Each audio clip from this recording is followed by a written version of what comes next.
কি করিস? তুই নারকেল কাটতেছিস? হ্যাঁ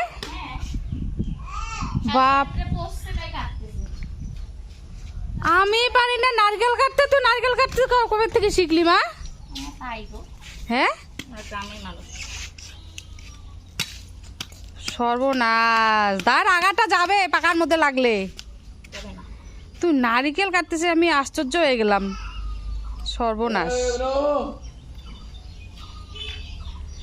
হ্যাঁ বাপরে বাপ, কি ডাঙ্গাটি মেরে। হ্যাঁ সে ডেসপারেট তো তুই। হয়েছে দেখি, এই দেখো। ও বাবা, ওয়াও ওয়াও ওয়াও।